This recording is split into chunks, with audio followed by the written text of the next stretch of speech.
Okay, so this is the launch monitor, right? I don't know. I'm sure a lot of you have used one. Maybe you've never used one at all. I think it's just an absolutely incredibly amazing machine and a tool.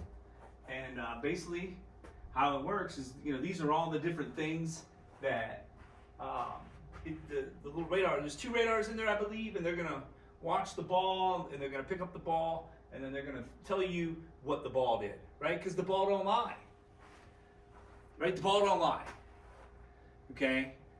Seeing is believing. You do something, the ball takes off, and you get to see it. If you're at the driving range, you get to see it. If your ball went high, you get to see it. If the ball went right, you get to see it. In the launch monitor, it's just hitting that screen right there, so you don't get to see it, but it's telling you what it's doing, and it don't lie, okay? And so, if you hit one really terrible, okay, look at that. It doesn't even pick up some of the things, right? Because it was so bad, okay? But it tells you what's going on. It told you that the ball went 26 yards. It went way to the right. I shanked it, right? It tells you which way the club was moving, the attack angle of the club, all this stuff. And a lot of people, they're going to be like, it's just too much. Too much. I don't want to know what all that stuff is. Well, dude, I do, because I'm a nerd.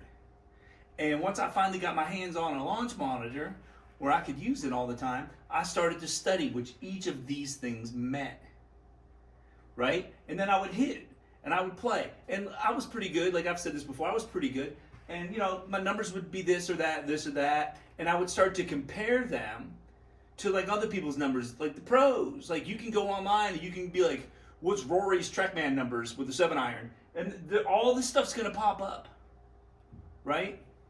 And then you start comparing your numbers to their numbers, right? And I know, you're comparing yourself to Rory now. Yeah, I sure am.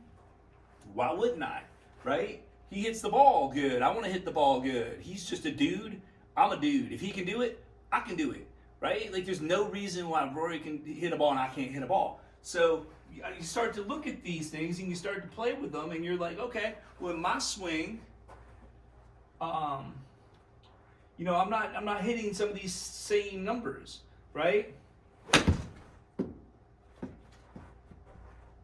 Right? Like face angle, club path, carry, right? Like, do you know how hard you swing? Do you have any clue?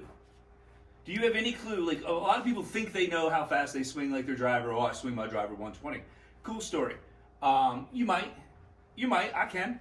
But like that swing right there, I just swung this. This is my pitching wedge. I just swung my pitching wedge 68 miles an hour. Oh, interesting.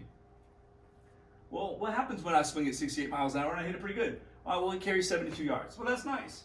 And so if you were to go and you were to look at Rory, and Rory were to swing a pitching wedge 68 miles an hour, right? His carry's going to be the same as mine pretty much. As long as you both hit it good, the ball's not going to go farther because Rory did it, right? Like the ball doesn't know it's Rory. The ball might not even like Rory, right? So if you can match your numbers to their numbers, you're going to get the same result. And so that's what I was obsessed with trying to do. And so I just kept playing around with my swing, playing around. And, one of the things that I wasn't doing was consistently hitting the ball. The low point, this one right here, low point distance, right? This is a .07 after. So the ball or the club is hitting the lowest point in the swing after the ball. Well, that's how they get the divot. That's how they hit the ball, and then they get the divot. Okay? Well, mine was inconsistent. Okay? If you hit one, here, I'm going to hit one right here, behind. I don't know if that was behind. My swing's too good. Let me see. Yeah, behind. Right here, low point distance, behind. 2.8. Okay? Do you know what happens if you hit your ball 2.8 behind and you're on grass? You're not on one of these mats. Because see, what happens is you go to like the driving range. People say, I hit it so good at the driving range, and I go to the course and I can't hit it. I'm chunking it. I'm hitting behind it. You were hitting behind it at the mat. You were hitting behind it at the driving range.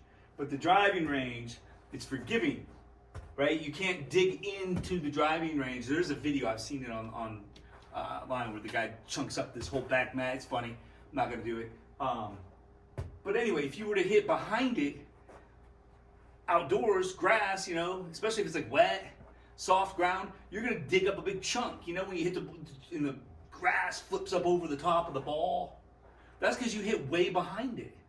But when you're at a driving range or something on these mats, you can get away with that, because what happens is you hit behind it, the club bounces forward, hits the ball, and you're going to get some sort of response.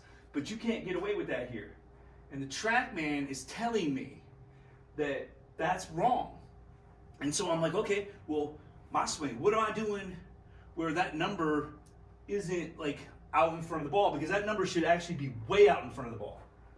Okay? That's behind it again. See? Behind it again. Not great.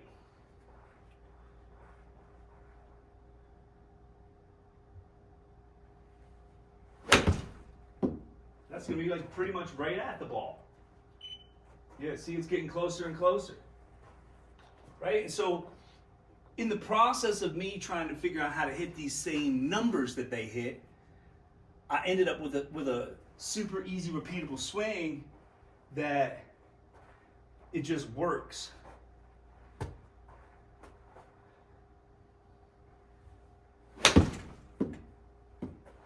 Okay, watch this, smoked.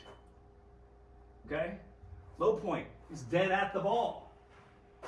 Okay, look how fast I swung this one, 75.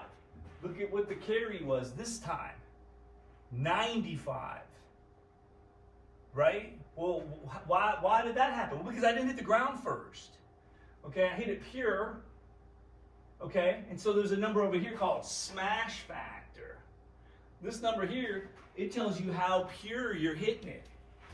Okay, when you hit behind the ball, I'm not going to go back, I'll just hit one. When I hit way behind the ball, right, way behind the ball, that smash factor went way down.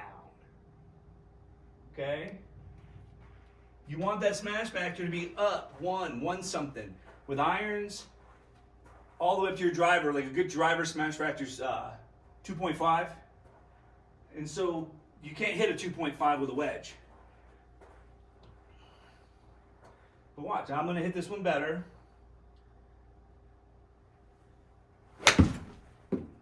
Watch that. See, I smoked that. Now watch this smash factor is going to come up. Now it come up. Okay, club speed 77, carry. Okay, so the launch monitor helped me take an 80s game or 90s game, you know, 81, 82 sometimes, make a few putts, and it got me to be able to bring it all the way down to just being able to hit every shot pretty much perfect. Okay, we'll talk about pretty much perfect, but just crisp, clean shots every time, right? Because now I have a swing that I've figured out, and it's just money. And so I hit these numbers. My numbers are beautiful, right? I can go in and I can cue this out real quick. Let me get rid of some of this stuff. Ball speed, smash it, launch direction, curve, side total.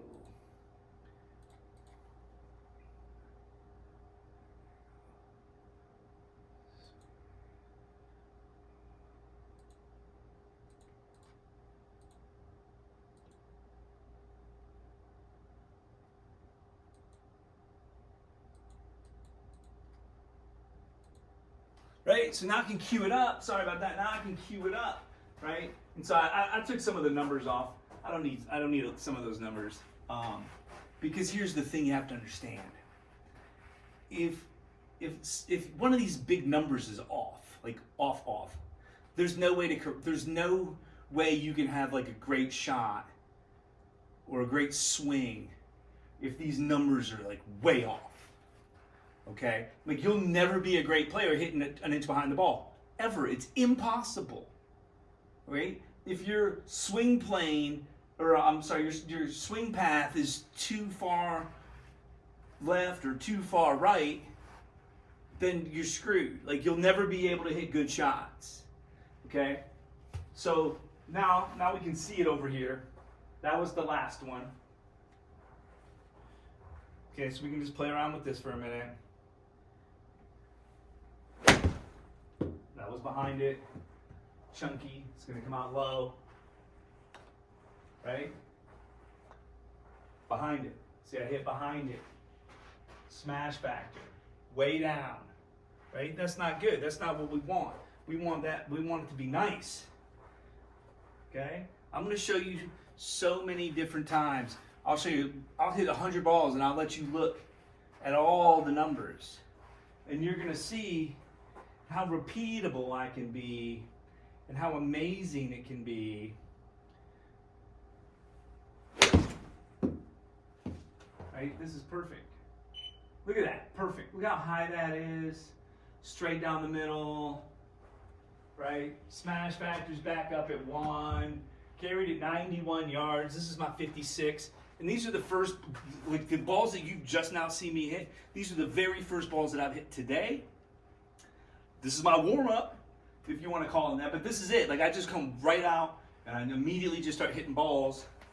And here's a 51-year-old man, okay, with a 56 degree, right? This is my sand. And there's a 91 carry, and I'm just getting warmed up. I'm just getting loose. So if you want to learn how to smoke 210-yard 5-irons at Bethpage Black to about 2 feet, hit the button. Whoa! Whoa! Let's go in. Holy shit! Nice shot. Felt good. Felt good. Oh man.